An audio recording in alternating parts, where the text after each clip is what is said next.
আপনি প্রথমেই আপনার সবচেয়ে বড় অহংকার হলো কোরআনের সূরা রহমানের শেষ আয়াতটি। আল্লামা ইকবাল এই কথাটি বলেছেন, তারপরে থাকতে পারে। সেই আয়াতটি কি? তাবারাকা ইসমু ওয়া রাব্বুকা ওয়া যুল জালালিল ইকরাম। Blessed be the name of thy Lord, full of majestic, bounty and honor. আমি সেই যুল জালাল এক সেকেন্ডে কোটি কোটি রূপ আমি দেখিয়ে চলছি দ্রুত গতিতে।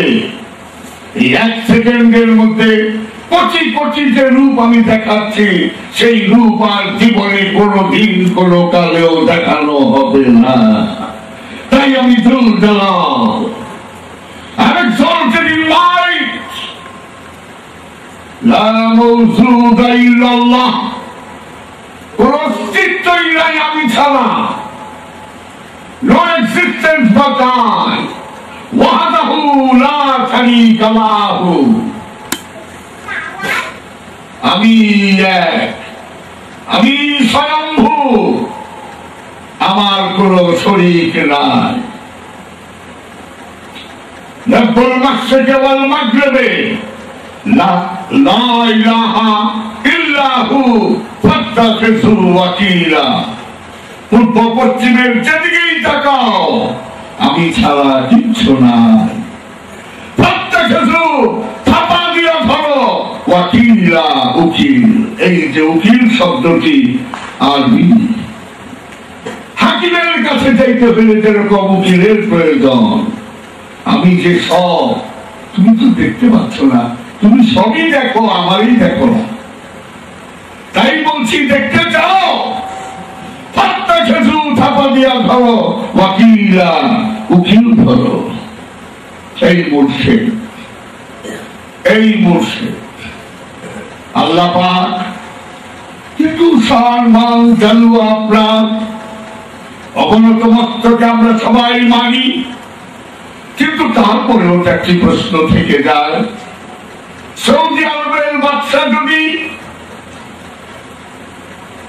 কোরআনের অনুবাদ করে বিভিন্ন ভাষায় অনুবাদ করার পরে যারা হজে যায়, সোমালি ভাষায় কতটি আসছে সোমালিয়ান, কতটি সোমালি ভাষার কোরআন হাজিদের দিয়ে দাও, সব হাজিরা একটা করে কোরআন পায় তার নিজের মাতৃভাষায়। আল্লাহ, তুমি তো সর্বশক্তিমান, তোমার কোরআন সৌদি আরবের বাদশা যদি বাইন্ডিং করা কোরআন প্রত্যেক হাজির হাতে হাতে তুলে দিতে পারে, তুমি তো সর্বশক্তিমান, তুমি কেন তোমার কোরআন ফেরেশতাদের দিয়ে বাইন্ডিং করে আমাদের প্রত্যেকের ঘরে ঘরে পৌঁছিয়ে দিলা না? তাহলে কি তুমি সৌদি বাদশার চেয়েও দুর্বল? নাউযুবিল্লাহ। তোমার কোরআন আমরা পাই দুটি মাধ্যমে। প্রথমে তুমি সর্বশক্তিমান হয়ে তোমার কোরআন তুমি দিলে জিবরিল আমিনকে। জিবরিল আমিন 23 বছরে ভাগ করে করে দিলেন আমার মহানবী মুহাম্মদুর রাসূলুল্লাহ সাল্লাল্লাহু আলাইহি ওয়াসাল্লামকে।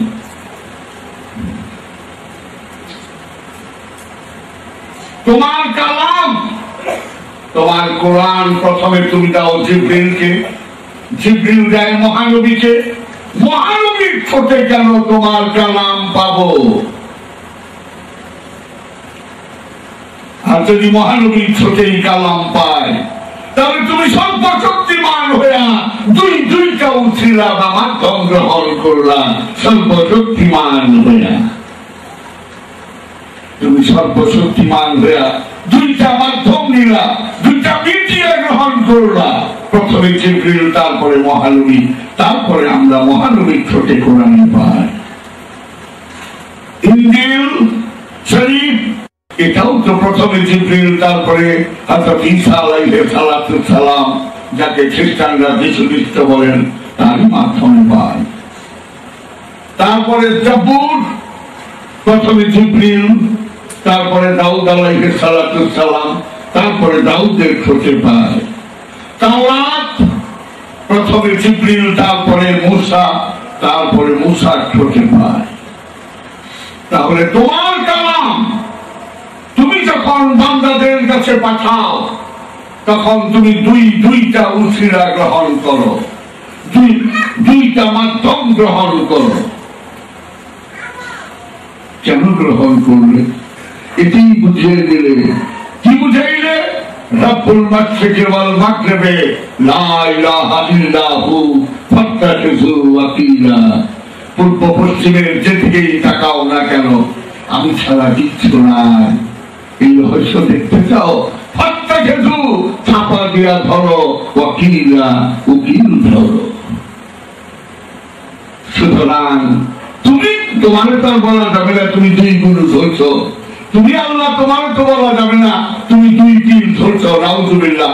কিন্তু এটা তো বলতে পারি আল্লাহ তোমার কালাম পাঠাইতে যায় তুমি দুইটা উসিলা নিলা, দুইটা মাধ্যম নিলা, সর্বশক্তিমান হইয়া।